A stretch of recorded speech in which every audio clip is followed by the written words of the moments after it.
Bismillahirrahmanirrahim. Assalamualaikum warahmatullahi wabarakatuh. Innal hamdalillah nahmaduhu wa nasta'inuhu wa nastaghfiruh.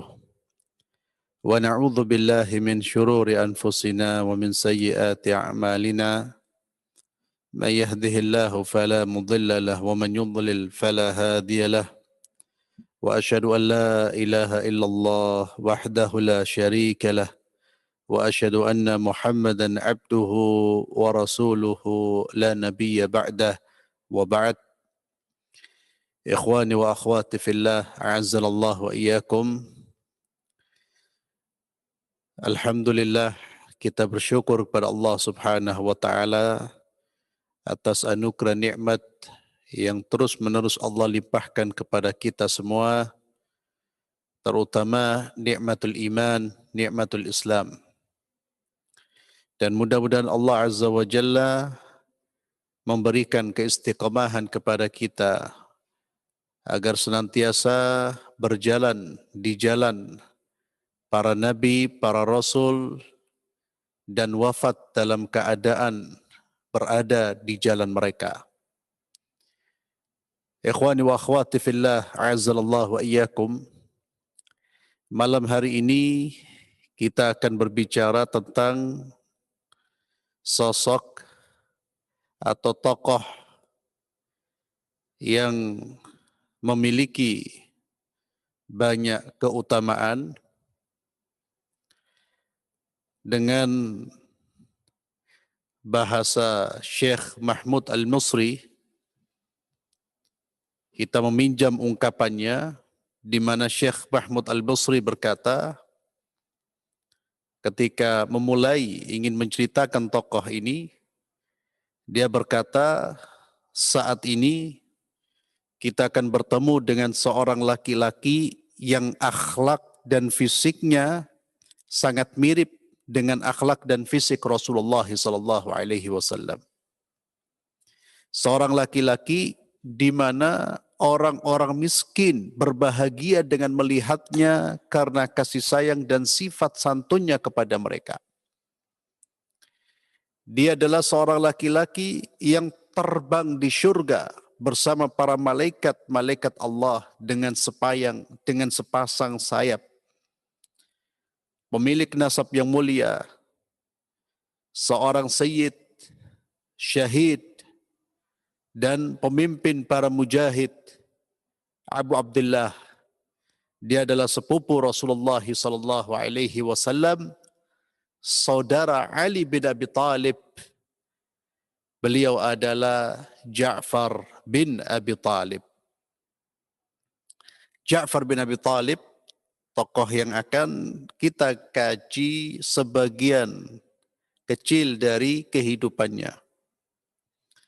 Ja'far bin Abi Thalib, beliau putra dari paman Nabi Abu Thalib dan saudara dari Sayyidina Ali.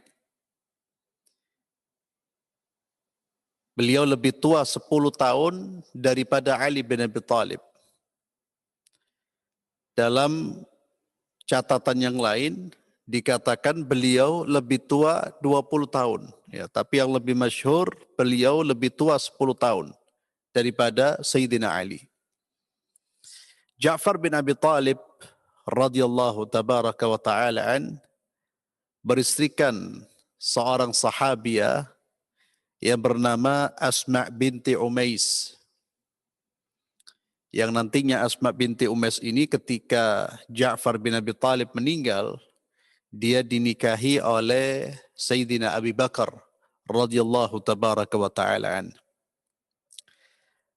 Ja'far dan Asma binti Umais minas sabiqin al-awwalin, termasuk orang yang mula-mula atau kelompok atau golongan yang pertama masuk Islam, memeluk agama Allah. Dan Ja'far serta Asma binti Umais memeluk agama Allah Azza wa Jalla melalui tangan Abu Bakar As-Siddiq, melalui dakwah Abu Bakar As-Siddiq. Allah memberikan hidayah kepadanya melalui dakwah Abu Bakar As-Siddiq. Ini demikian besar keutamaan Abu Bakar As-Siddiq. Ya, dari dakwah beliau, banyak pembesar-pembesar sahabat, tokoh-tokoh utama memeluk agama Allah. Ya. Luar biasa, satu orang saja yang mendapatkan hidayah karena dakwah kita, itu kata Nabi, fadilahnya, keutamaannya lebih mahal, lebih besar daripada dunia dan seisinya. Nabi SAW bersabda, li ayyahdiyallahu bika rajulan wahidan khairul laka min humrin na'am. Atau kama qala sallallahu alaihi wasallam, jika Allah Azza wa Jalla memberikan hidayah kepada seseorang melalui dirimu, maka itu lebih baik daripada unta-unta merah. Unta-unta merah itu harga kendaraan termahal di masa lalu. Ja'far bin Abi Talib, beliau memeluk agama Allah melalui dakwah Sayyidina Abi Bakar As-Siddiq radhiyallahu tabaraka wa ta'ala an. Dan Ja'far serta istrinya masuk Islam di awal-awal dakwah sebelum Rasulullah SAW masuk rumah Al-Arqam. Kita tahu ketika Nabi berdakwah secara sembunyi-sembunyi, beliau berdakwah di rumah Al-Arqam. Sebelum dakwah Nabi di situ, pertemuan Nabi di situ, Ja'far dan istrinya sudah memeluk agama Allah Subhanahu wa taala. Ja'far bin Abi Talib, sahabat Nabi yang tadi saya singgung, saya bacakan ungkapan Syekh Mahmud Al-Misri, orang yang mirip dengan Rasulullah SAW. Dan kemiripan beliau dengan Nabi ini diungkapkan oleh Rasulullah SAW. Nabi pernah berkata kepada Ja'far, amma anta ya Ja'far fa ashbaha khalquka khalqi wa ashbaha khuluqi khuluquka wa anta minni wa syajarati. Engkau wahai Ja'far, bentuk fisikmu menyerupai bentuk fisikku, akhlakku menyerupai akhlakmu. Jadi tidak hanya mirip secara fisik dengan Rasulullah SAW, tapi akhlaknya juga seperti akhlaknya Rasulullah SAW. Anta minni wa syajarati. Kata Nabi, engkau wahai Ja'far, engkau adalah engkau dariku dan engkau adalah keluargaku. Dan di kalangan Bani Abdi Manaf terdapat 5 orang yang sangat mirip dengan Nabi SAW. Dari keturunan Bani Abdi Manaf, dari Bani Abdi Manaf, ya, jidnya Nabi, itu ada 5 orang yang mirip dengan Nabi SAW secara fisik. Yang pertama adalah Abu Sufyan bin Harith bin Abdul Muttalib, sepupu Nabi SAW sekaligus saudara susuan beliau, Abu Sufyan bin Harith. Yang kedua adalah Qutham bin Abbas, juga sepupu Nabi SAW. Yang ketiga Sa'ib bin Ubaid bin Abdul Yazid bin Hashim, ya, kakek Imam Asy-Syafi'i. Ini juga mirip Rasulullah SAW. Yang keempat Al-Hasan bin Ali, cucu Nabi SAW, putra dari Ali bin Abi Talib. Dan Hasan bin Ali inilah, jika dibandingkan dengan yang lain, termasuk dibandingkan dengan Ja'far bin Abi Talib, adalah orang yang paling mirip dengan Rasulullah SAW. Yang keempat Hasan bin Ali, yang kelima Ja'far bin Abi Talib adalah saudara Amirul Mukminin Ali bin Abi Talib.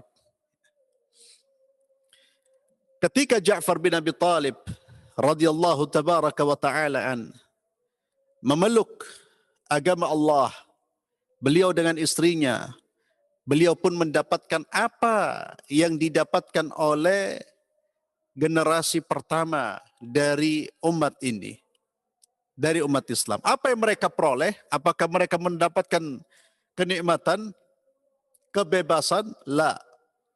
Mereka justru mendapatkan tekanan dari orang-orang Quraisy, mendapatkan intimidasi, bahkan mendapatkan siksaan dari orang-orang Quraisy. Dan ini sunnatullah. Sunnatullah. Orang-orang yang berhijrah dari keburukan, kekafiran menuju keimanan, itu selantiasa mendapatkan cobaan dari Allah Subhanahu wa taala, dan biasanya mendapatkan cobaan justru dari keluarga dekatnya, dari orang-orang terdekatnya. Termasuk Ja'far bin Abi Talib radhiyallahu tabaraka wa taala an. Ketika Rasulullah sallallahu alaihi wasallam melihat ujian berat yang menimpa para sahabat, maka beliau pun memerintahkan mereka untuk berhijrah. Berhijrah demi menyelamatkan kehidupan mereka dan menyelamatkan akidah serta agama mereka. Pada saat itu Nabi SAW memerintahkan mereka untuk mengungsi, berhijrah ke negeri Habasyah. Beliau SAW bersabda, "Inna bi ardil Habasyah malikan la yudlamu ahadun indah." Sesungguhnya di negeri Habasyah, ya, negeri Habasyah Ethiopia itu ada seorang raja yang adil. La yudlamu ahadun indah. Tidak ada seorang pun yang teraniaya di sisinya. Siapapun yang menjadi rakyatnya tidak akan teraniaya. Dia adalah raja yang adil, tidak berlaku zalim. Falhaqu bi baladihi hatta yaj'alallahu lakum farjan wa makhraja. Berangkatlah kalian ke sana sampai Allah memberikan kemudahan dari apa yang kalian rasakan saat ini. Berangkatlah ke sana sampai Allah memberikan farjan, ya, kelapangan, jalan keluar, wa makhraja. Di sini Nabi SAW memuji Raja Habasyah yang pada saat itu belum memeluk agama Allah. Namun dia mengikuti agama Nabi Allah Isa alaihi salatu wassalam. Keadilannya, sikap baiknya, sikap anti kezalimannya itu mendapatkan pujian dari Rasulullah sallallahu alaihi wasallam. Maka tidak ada masalah ma'asyiral muslimin kita memuji orang-orang kafir, ya. Kita memuji tentang kebaikan mereka. Dan pujian ini diharapkan bisa memicu orang-orang Islam untuk bisa lebih baik karena mereka memikul risalah Allah Azza wa Jalla. Jadi bukan berarti ketika kita memuji orang-orang di luar Islam, kemudian kita menganggap agama mereka baik, tidak. Ya. Masing-masing agama, masing-masing keyakinan, itu punya keyakinan sendiri-sendiri. Mereka memiliki keyakinan bahwa agamanya yang paling benar. Demikian pula dengan Islam. Kita memuji orang-orang di luar Islam, ya. Seandainya kita melihat keadilan, kebaikan, kejujuran, maka ini bukan hal yang dilarang di dalam Islam. Dan itu tidak berarti kita memuji akidah mereka, ya. Tapi kita memuji kebaikan yang mereka lakukan karena kebaikan itu dari manapun, dari siapapun harus kita akui, harus kita hargai, harus kita hormati kebaikannya. Nabi SAW mengatakan di pemerintahannya orang Habasyi ini dia tidak berbuat zalim kepada siapapun. Orang yang berada di sekitarnya tidak akan dizalimi. Berangkatlah kalian ke sana. Maka berangkatlah kaum muslimin, beberapa orang laki-laki dan perempuan menuju Habasyah Di antaranya adalah Ja'far bin Abi Talib radhiyallahu tabaraka wa ta'ala an. Ummu Salamah menceritakan sedikit tentang pengalaman ketika berada di negeri Habasyah. Beliau berkata, ketika tinggal di negeri Habasyah, kami tinggal di sisi raja yang memberi perlindungan dengan baik, yaitu An-Najasyi. Dipuji oleh Ummu Salamah. Kami aman menjalankan agama kami, bisa beribadah kepada Allah, tidak diganggu dan tidak mendengar sesuatu yang tidak kami sukai. Manakala hal itu terdengar oleh Quraisy, mereka bersepakat untuk mengutus 2 orang laki-laki dari mereka yang ahli bernegosiasi dengan membawa hadiah-hadiah berharga dari apa yang dimiliki oleh orang-orang Quraisy. Di antara hadiah yang paling unik yang mereka bawa adalah kulit binatang. Mereka membawa kulit binatang untuk An-Najasyi dalam jumlah besar. Ya, ingin menyuap. 2 utusan Quraisy diutus ke Raja Najasyi agar ekstradisi ya, atau mengusir, mengeluarkan mereka dari negerinya. Dan mereka untuk mendekati dan juga mempengaruhi, mereka pun membawa berbagai macam hadiah. Mereka membagi-bagikan hadiah tersebut kepada aparat atau menteri-menteri para raja. Tidak ada seorang panglima pun, panglima Najasyi, kecuali mereka memberinya hadiah. Agar nanti menteri-menterinya ini mendukung argumentasi 2 orang ini, argumentasi 2 utusan dari Quraisy ini. Mereka berkata kepada 2 orang ini, kemudian mereka mengutus Abdullah bin Abi Rabi'ah dan Amr bin As. Mereka memerintahkan 2 orang ini untuk menuntaskan kesepakatan mereka. Mereka berkata kepada 2 orang, berikan hadiah kepada masing-masing panglima An-Najasyi sebelum kalian berbicara kepada An-Najasyi. Yakni orang-orang musyrik memerintahkan 2 orang ini untuk memberi hadiah terlebih dahulu. Berilah hadiah kepada panglima-panglimanya, menteri-menteri utamanya, orang-orang dekat An-Najasyi, berilah hadiah kepada mereka.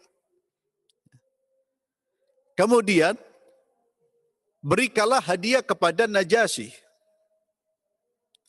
Lalu mintalah kepada Najasyi untuk menyerahkan 2 orang ini kepada kalian. Itu pesan masyarakat, ya, pesan tokoh Quraisy kepada 2 orang ini, Abdullah bin Abi Rabi'ah dan Amr bin As. Maka 2 orang ini berangkat hingga keduanya sampai di hadapan Najasyi. Dan kata Ummu Salamah, saat itu kami hidup di sisinya di sebuah negeri yang baik dengan perlindungan yang baik. Ya. Najasyi pada saat itu masih beragama Nasrani. Keduanya berkeliling menemui setiap panglima Najasyi untuk menyerahkan hadiah sebelum keduanya menghadap An-Najasyi. Dan keduanya berkata kepada setiap panglima yang mendapatkan atau yang diberikan hadiah, negeri yang mulia raja ini telah didatangi oleh orang-orang bodoh yang meninggalkan agama kaum mereka. Tetapi mereka juga tidak masuk ke dalam agama kalian.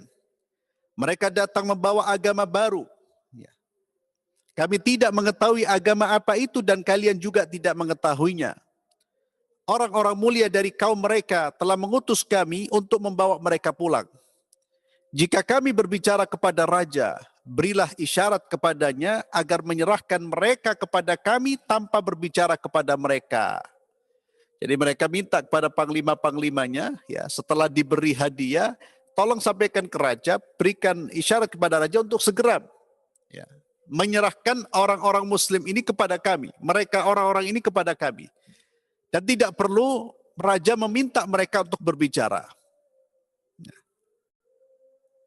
Maka si panglima ternyata terpengaruh dengan suapan ini, dengan hadiah-hadiah ini. Mereka mengatakan, iya, kami akan melakukan apa yang ingin kalian lakukan. Atau apa yang kalian perintahkan? Selanjutnya dua orang delegasi ini menghadap An-Najasyi dan menyerahkan hadiahnya, dan An-Najasyi menerima dari mereka. Kemudian dua orang ini berbicara kepada Najasyi, wahai baginda raja, negeri anda ini telah didatangi oleh orang-orang bodoh yang meninggalkan agama kaumnya. Ya, perhatikan ucapan orang-orang musyrik kepada kaum muslimin. Mereka adalah orang-orang bodoh yang meninggalkan agama nenek moyang kaumnya. Tetapi mereka juga, orang-orang bodoh ini tidak masuk ke dalam agama baginda. Mereka datang membawa agama baru. Kami tidak mengetahui agama apa itu dan anda juga tidak akan mengetahui agama apa itu. Orang-orang mulia dari kaum yang terdiri dari bapak-bapak mereka, paman-paman mereka, dan keluarga besar mereka telah mengutus kami untuk membawa mereka pulang karena kaumnya lebih mengetahui siapa mereka dan lebih mengerti dengan apa yang mereka cela karenanya. Jadi kami diutus oleh paman-paman mereka, kaum mereka, keluarga mereka untuk menguatkan argumentasi mereka, untuk menguatkan argumentasi dua orang ini.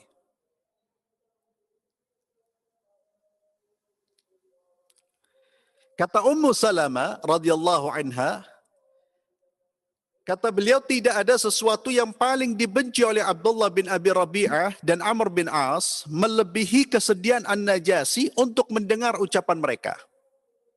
Jadi dua orang ini takut Raja Najasyi ini memanggil kaum muslimin, kemudian meminta pendapat atau pandangan dari mereka. Itu yang tidak mereka harapkan. Mereka ingin Raja Najasyi segera menyerahkan dua orang ini, atau menyerahkan kaum muslimin kepada dua orang ini, atau mengusir kaum muslimin dari negeri mereka. Maka ketika Raja Najasyi diminta untuk menyerahkan kaum muslimin,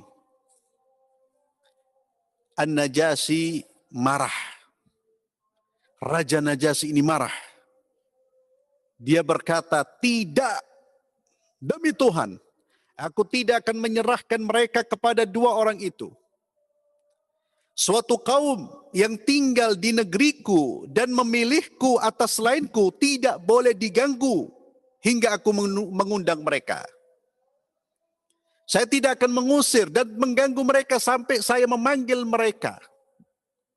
Aku ingin bertanya kepada mereka tentang apa yang dikatakan oleh dua orang ini tentang mereka.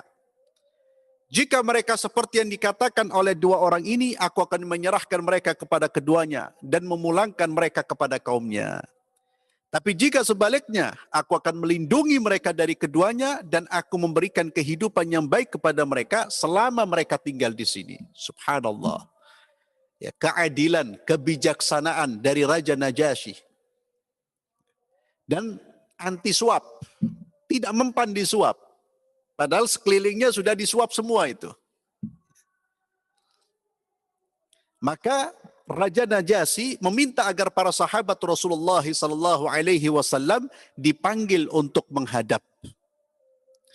Ketika utusan An-Najasyi datang kepada mereka, mereka berkumpul.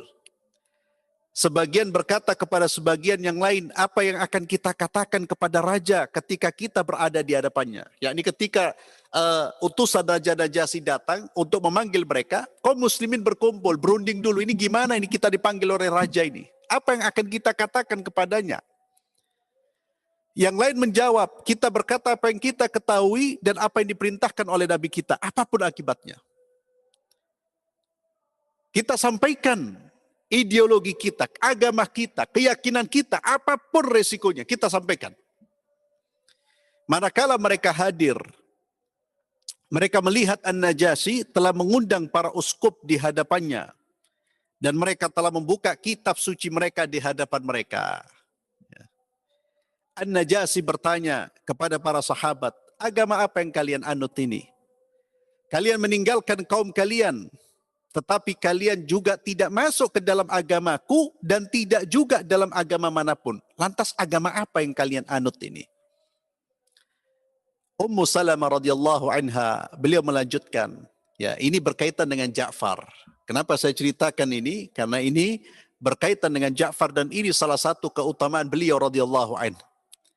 Kata Ummu Salamah, jubir kami, juru bicara kami adalah Ja'far bin Abi Talib. Maka Ja'far maju, kemudian memberikan penjelasan kepada Raja Najasyi. Paduka Raja, dulu kami adalah kaum jahiliyah. Dulu kami menyembah berhala, kami makan bangkai, melakukan perbuatan-perbuatan keji, memutus silaturahim, berbuat buruk kepada tetangga. Yang kuat dari kami memakan yang lemah.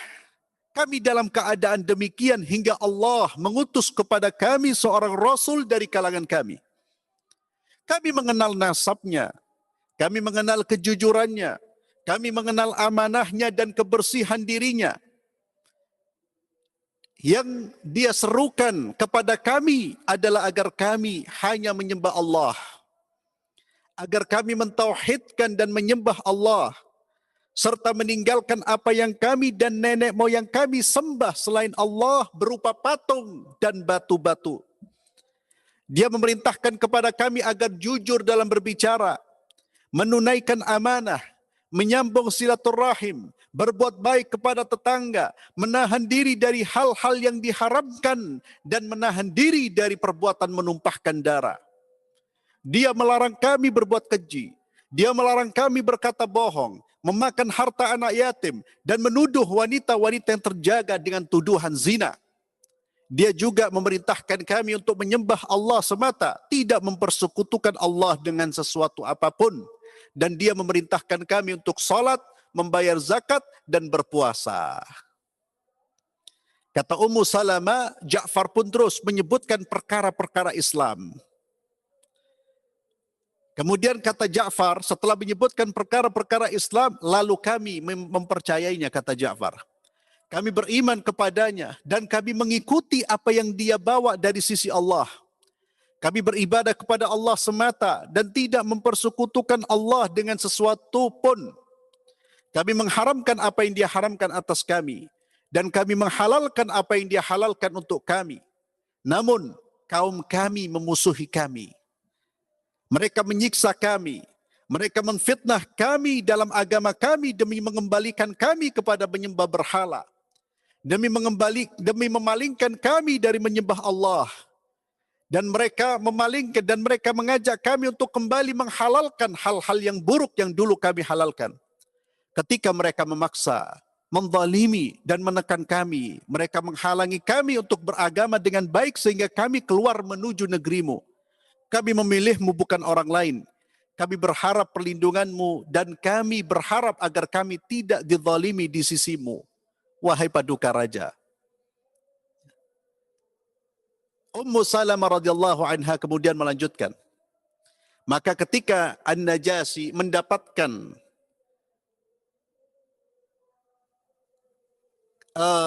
ucapan atau mendengarkan ucapan Ja'far bin Abi Talib, mendengarkan penuturan, pemaparan Ja'far bin Abi Talib, maka Najasyi berkata kepada Ja'far, apakah engkau bisa menunjukkan sesuatu yang dia bawa dari Allah? Maka Ja'far menjawab, ya. An-Najasyi berkata, bacakanlah kepadaku. Lalu Ja'far bin Abi Talib membaca bagian pertama dari surat Maryam. Ketika Ja'far membacakan surat Maryam bagian pertama, An-Najasyi yabki. Dia menangis sampai jenggotnya basah. Dan uskup-uskup yang hadir pada saat itu juga menangis sehingga lembaran-lembaran kitab suci mereka itu pun basah ketika mendengarkan apa yang dibacakan oleh Ja'far. Lalu Najasyi berkata, sesungguhnya apa yang dia baca dan apa yang dibawa oleh Isa benar-benar keluar dari cahaya yang satu. Lalu An-Najasyi berkata kepada dua delegasi Quraisy, pergilah kalian.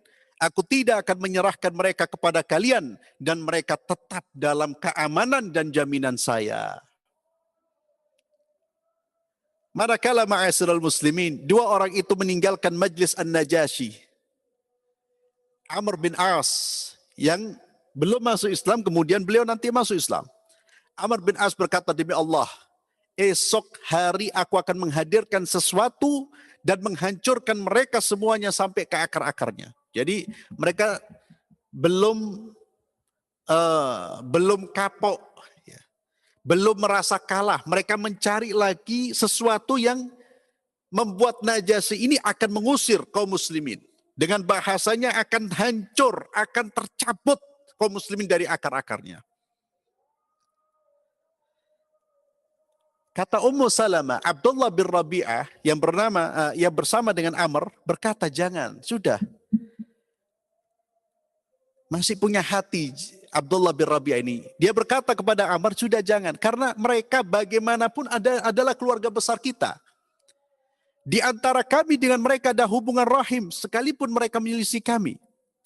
Amr bin As berkata, demi Allah, aku akan mengatakan kepada Najasyi bahwa mereka mengatakan tentang Isa bahwa dia adalah seorang hamba.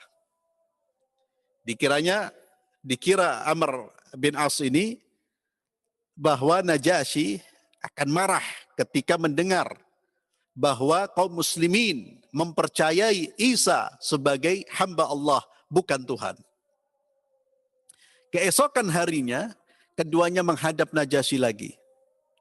Salah satu dari mereka berkata, sesungguhnya orang-orang itu mengucapkan kata-kata yang kurang ajar terhadap Isa putra Maryam. Mereka datang kepada raja mengatakan, orang-orang itu mengatakan sesuatu yang kurang ajar, yang tidak beradab kepada Isa putra Maryam. Mintalah mereka hadir dan bertanyalah kepada mereka tentang apa yang mereka katakan tentang Isa. Maka An-Najasyi memanggil kaum muslimin untuk bertanya kepada mereka tentangnya. Ketika mereka tahu Najasyi akan bertanya tentang Isa alaihi salatu wassalam, kaum muslimun pun sempat berdialog atau berunding. Ummu Salamah berkata, kami belum pernah sekalipun menghadapi perkara seperti ini. Sebagian dari kami berkata kepada sebagian yang lain, jika Najasyi bertanya kepada kita, apa yang kita katakan tentang Isa putra Maryam? Dijawab oleh sebagian yang lain, kami mengucapkan demi Allah, apa yang Allah firmankan, apapun risikonya. Kita akan menyampaikan tentang Isa, hakikat Isa alaihi salatu wassalam. Apapun resikonya, kita sampaikan sesuai yang difirmankan oleh Allah subhanahu wa ta'ala. Manakala kami menghadap kepada Najasyi, kata Ummu Salamah, maka Najasyi pun bertanya, apa yang kalian katakan tentang Isa putra Maryam? Kembali Ja'far bin Abi Talib sebagai juru bicara. Ja'far berkata, kami mengatakan tentangnya sebagaimana yang telah disampaikan oleh Nabi kami Muhammad sallallahu alaihi wasallam. Nabi kami bersabda, dia adalah hamba Allah, utusannya, ruh dan kalimat Allah yang dia sampaikan kepada Maryam yang suci lagi terjaga. Ya. Ketika Najasyi mendengar kalimat seperti itu, penjelasan seperti itu, dia pun mengambil sebilah ranting di tanah, kemudian dia mengatakan, demi Allah, apa yang engkau katakan tentang Isa tidak melebihi ranting ini. Artinya persis itulah keyakinan yang benar. Ummu Salamah radhiyallahu anha berkata, maka para panglima An-Najasyi yang sudah disuap ini bergumam mengingkari apa yang telah dikatakan oleh An-Najasyi. Yakni mereka tidak pendapat dengan pembelaan Najasyi kepada kaum muslimin. Kata Najasyi, sekalipun kalian semua marah, apa yang diucapkan ini benar. Lalu An-Najasyi berkata kepada kaum muslimin, pergilah kalian karena kalian aman di negeriku. Pergilah kalian di negeriku, berjalan-jalan di negeri, kalian aman di negeriku. Siapa yang mencela kalian pasti akan aku denda. Siapa yang mencela kalian akan aku denda. Aku tidak mempunyai sebuah gunung dari emas, sementara aku menyakiti seseorang dari kalian. Allahu Akbar. Aku tidak ingin punya sebuah gunung dari emas. Artinya apa? Kalau untuk menyakiti kalian, saya diberi segunung emas, saya tidak akan mau menerima segunung emas itu. Ya Allah. Najasyi rahimahullah wa radhiyallahu anhu. Ya, karena beliau kemudian akhirnya mengikuti agama Muhammad sallallahu alaihi wasallam. Ya. Dan karena kewafatan atau kematian Raja Najasyi inilah kemudian muncul salat gaib. Nabi sallallahu alaihi wasallam mensalati Najasyi secara gaib. Najasyi berada di negerinya dan Nabi sallallahu alaihi wasallam berada di negeri beliau. Sehingga muncullah syariat salat gaib. Kata Raja Najasyi, saya tidak akan menukar ya, untuk menyakiti kalian dengan segunung emas. Saya tidak akan melakukan itu. Kemudian Raja Najasyi berkata kepada menteri-menterinya, panglima-panglimanya, pulangkan hadiah dua orang itu kepada mereka. Aku tidak memerlukannya. Pulangkan semua hadiah itu. Demi Allah, dia tidak memungut uang pelicin dariku manakala dia mengembalikan kerajaanku kepadaku sehingga aku mengambil uang pelicin dalam hal ini, yakni uang pelicin, uang suap. Dan Allah tidak menjadikan manusia taat padaku sehingga aku menaati manusia dalam hal ini. Jadi memang betul apa yang disampaikan oleh Nabi sallallahu alaihi wasallam, la yudlam, ya. Tidak ada seorang pun yang dizalimi. Ahadun indahu la yudlam ahadun indahu. Tidak ada seorang pun yang dizalimi ketika berada di dalam kekuasaannya. Maka mereka pun pulang dengan kekecewaan yang luar biasa. Mereka kecewa, kata Ummu Salamah, mereka pun malu. Misi mereka gagal total. Misi mereka gagal total. Dan kami pun, kata Ummu Salamah, bisa tinggal di negeri yang baik dan di bawah perlindungan yang baik. Ya. Kemudian kata Ummu Salamah radhiyallahu tabaraka wa ta'ala an, dan demi Allah, kami senantiasa dalam keadaan demikian, keadaan aman, tentram di negeri Najasyi, sampai datang seseorang yang ingin merebut kerajaan dari tangan An-Najasyi. Demi Allah, kami tidak mengetahui sebuah kesedihan yang lebih berat daripada kesedihan yang menimpa kami pada saat itu. Kami khawatir pemberontak itu akan berkuasa dengan menyingkirkan An-Najasyi, sehingga yang akan berkuasa adalah orang yang tidak mengetahui hak kami, sebagaimana An-Najasyi yang mengetahui hak kami. Jadi kekhawatiran kaum muslimin ketika ada terjadi pemberontakan atau ada orang yang mengambil kekuasaan An-Najasyi. Mereka membela An-Najasyi sekalipun An-Najasyi belum beriman kepada Rasulullah SAW. Kenapa? Karena keadilannya. Khawatir penggantinya ini tidak seadil Raja An-Najasyi.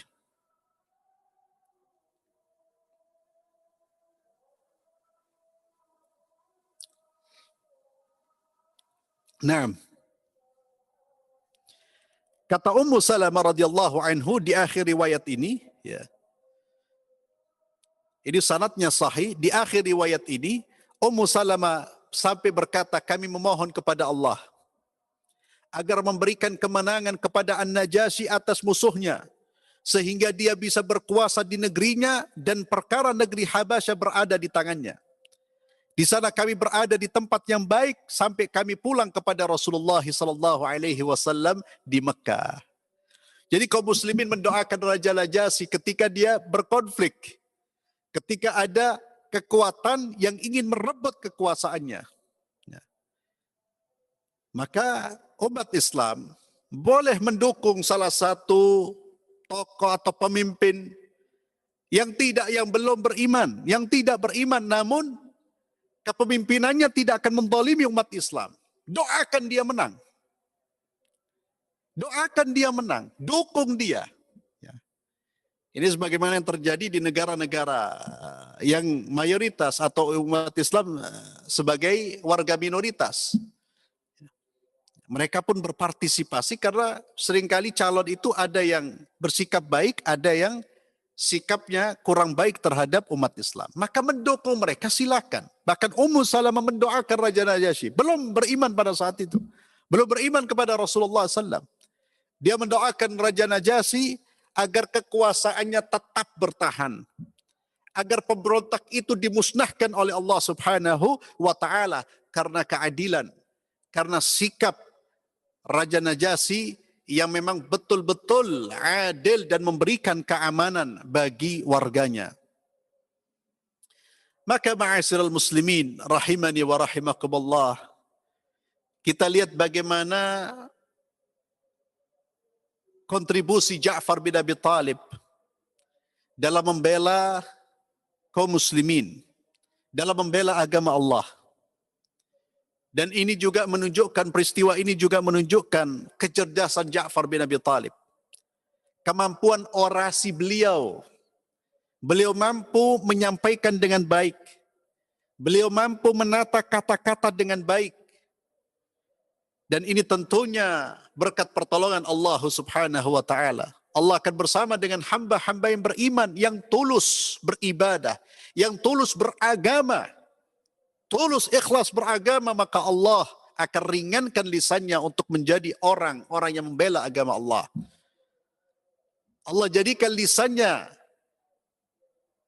menjadi lisan yang mengeluarkan penjelasan, pemaparan yang argumentatif, yang sangat kuat, sehingga musuh-musuh pun tidak mampu untuk membantah kalimat-kalimat tersebut. Ja'far bin Abi Thalib radhiyallahu tabaraka wa ta'ala. Dan peristiwa ini ma'asyiral muslimin juga memberikan pelajaran kepada kita bahwa dalam persoalan akidah, persoalan ketuhanan, maka tidak ada yang namanya basa-basi. Seorang muslim hendaknya dia mengucapkan apa yang harus dia ucapkan. Berkaitan dengan masalah ketuhanan, masalah keyakinan. Maka ketika kaum muslimin memutuskan, orang-orang berhijrah ini memutuskan, kita sampaikan apa yang disampaikan oleh Allah, mereka pun menyampaikan, dan ternyata Allah Subhanahu wa Ta'ala memberikan keamanan kepada mereka. Dalam persoalan-persoalan keyakinan, tentang ketuhanan, tentang kenabian, umat Islam harus menyampaikan apa adanya. Ini kecuali kalau kita baca buku-buku fikih, kecuali dalam kondisi seseorang terancam nyawanya. Terancam nyawanya, dia boleh mengucapkan kata-kata yang bertentangan dengan keyakinan di dalam hatinya demi menyelamatkan nyawanya. Tapi dia sampaikan apa adanya pun, dan dia jika terbunuh dia mati syahid sebagai seorang syuhada. Ma'asyiral muslimin, ya, ini pelajaran penting ya. Kita lihat sekarang sebagian dari kita terkadang tidak atau kurang pede menyampaikan tentang akidahnya.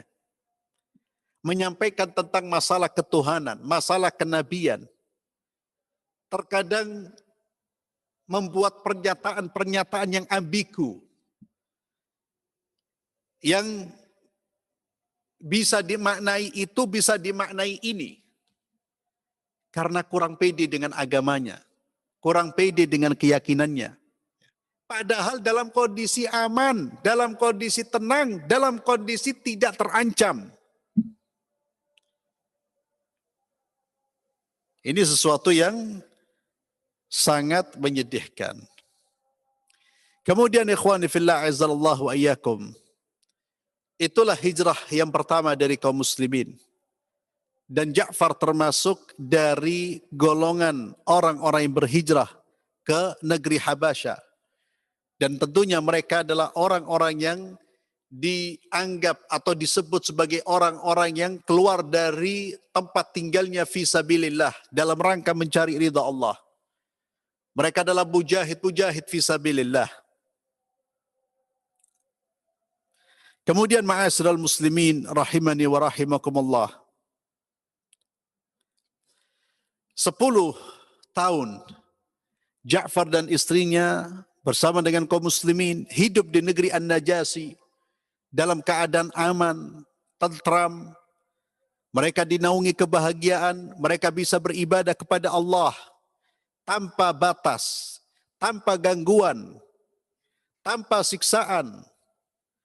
Padahal mereka disiksa, diganggu di negeri mereka sendiri, bahkan oleh keluarga mereka sendiri.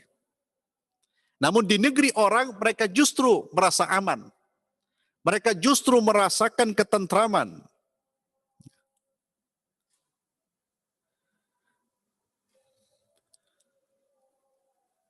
Setelah semua itu, Ja'far pulang ke Madinah dengan segera. Langkah kakinya bergerak seolah-olah mendahului angin demi melihat Al-Habib sallallahu alaihi wasallam yang telah lama dirindukan. yakni ketika Nabi sudah hijrah. Jadi mereka itu sudah berangkat ke Habasah sebelum Nabi hijrah, sampai Nabi sudah hijrah. Dan Ja'far kembali ke Madinah itu ketika peristiwa Khaybar, perang Khaybar. Ketika Ja'far kembali dari Habasyah dan bertemu dengan Rasulullah sallallahu alaihi wasallam, apa yang dilakukan oleh Nabi? Nabi pun mencium keningnya Ja'far dan merangkul Ja'far. Sampai-sampai beliau bersabda, "Ma adri bi ayyihima ana asar. Bi fathi Khaybar am bi qudumi Ja'far." Aku tidak tahu dengan apa aku berbahagia. Apakah dengan penaklukan Khaybar atau dengan kedatangan Ja'far? Pada saat itu Nabi SAW sudah menaklukkan Khaybar. Nabi mengusir orang-orang Yahudi. Nabi menang. Itu sebuah peristiwa yang menyenangkan. Namun kedatangan Ja'far juga sangat menyenangkan sehingga Nabi ketika itu mengatakan, saya bergembira ini karena kedatangan Ja'far, saya lebih bergembira ini karena kedatangan Ja'far atau kemenangan kami atas Khaybar. Ini menunjukkan cintanya Rasulullah sallallahu alaihi wasallam dan rindunya Rasulullah sallallahu alaihi wasallam dengan Ja'far bin Abi Talib.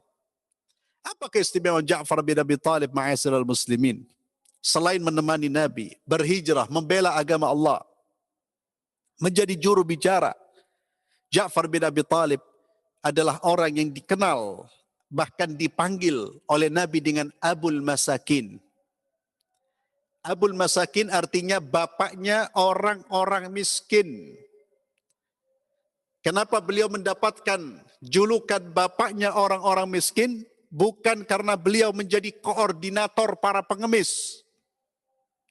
Tapi Ja'far bin Abi Talib adalah orang yang sangat dekat dengan orang-orang miskin dan selalu membantu memenuhi kebutuhan mereka. Sehingga orang miskin itu paling senang dengan Ja'far bin Abi Talib. Paling cinta dengan Ja'far bin Abi Talib. Karena kedermawanannya. Sampai-sampai Abu Hurairah radhiyallahu tabaraka wa ta'ala beliau pernah berkata, tidak ada orang yang lebih dermawan, yang lebih kasih terhadap orang-orang miskin setelah Rasulullah selain Ja'far bin Abi Talib. Padahal kita tahu bagaimana Abu Bakar As-Siddiq. Kita tahu sahabat-sahabat yang lain. Tapi begitu dekatnya Ja'far sehingga Abu Hurairah mengatakan tidak ada manusia yang lebih, yang memiliki puncak kedermawanan dan kecintaan kepada orang-orang miskin setelah Nabi daripada Ja'far bin Abi Talib radhiyallahu tabaraka wa ta'ala. Dan Nabi SAW pernah berpesan kepada Abu Darda, di antara wasiat beliau adalah bihubbil masakin wad dunui minhum. Hendaknya engkau cinta kepada orang-orang miskin dan dekat dengan mereka. Kemudian ma'asyiral muslimin, Ja'far, keistimewaan Ja'far yang lain. Ini yang terakhir adalah beliau dijuluki oleh Nabi SAW sebagai tayyar atau orang yang terbang atau orang yang bersayap. Apa yang menyebabkan beliau dijuluki demikian di saat perang Mu'tah? Beliau menjadi panglima perang. Dan pada saat itu beliau gugur sebagai syuhada. Terpotong kedua tangannya. Ditebas oleh pedang-pedang kaum musyrikin. Allah ganti dengan yang lebih baik. Nabi SAW bercerita tentang Ja'far. Dakhaltul jannal barihah fanadhartu fiha fa idza Ja'farun yatiru ma'al malaika wa idza Hamzah muttaki'un ala sariri. Kata Nabi, saya tadi malam masuk syurga. Kemudian saya melihat di dalam syurga. Ternyata di situ ada Ja'far yang terbang bersama dengan para malaikat. Dan juga Hamzah muttaki ala saririh, yang bersandar di atas dipannya. Ya, hadis sahih diriwayatkan oleh Imam At-Tabrani. Kemudian Nabi SAW juga bersabda, Ra'aitu Ja'far bin Abi Talib malakan yatiru fil jannah ma'al malaika bijanahain. Kata Nabi, aku melihat Ja'far bin Abi Talib seperti malaikat. Dia terbang di surga dengan 2 sayap bersama malaikat. Itulah mengapa Ja'far disebut mujahid, syahid yang memiliki 2 sayap. Ja'far juga disebut sebagai tayyar, Ja'far yang terbang. Karena apa yang dilihat oleh Rasulullah SAW terhadap kondisi Ja'far di surga. Oleh karena itu Abdullah bin Umar radhiyallahu tabaraka wa ta'ala anhuma, ketika Ja'far sudah wafat dan beliau mendengar Nabi SAW menyampaikan sabdanya, Abdullah bin Umar ini kalau bertemu dengan anaknya Ja'far, dia berkata, mengucapkan salam, Assalamu alaik, wahai anak pemilik 2 sayap. Wahai anaknya orang yang memiliki 2 sayap. Ya. Janahain.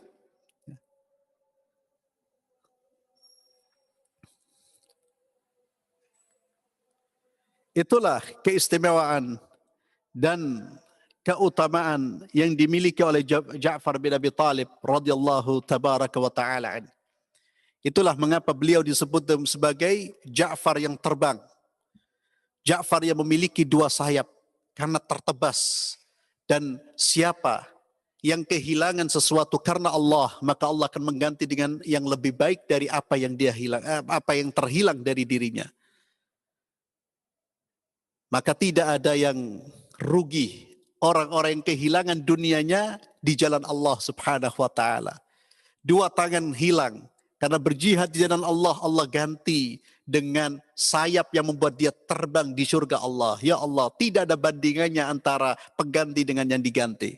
Man taraka syai'an lillahi awadahu Allah khairan min. Siapa yang meninggalkan sesuatu karena Allah, maka Allah akan mengganti dengan yang lebih baik. Mudah-mudahan Allah Azza wa Jalla mempertemukan kita dengan Rasulullah dan para sahabat-sahabat Rasulullah, termasuk dengan Ja'far bin Abi Talib. Amin ya rabbal alamin.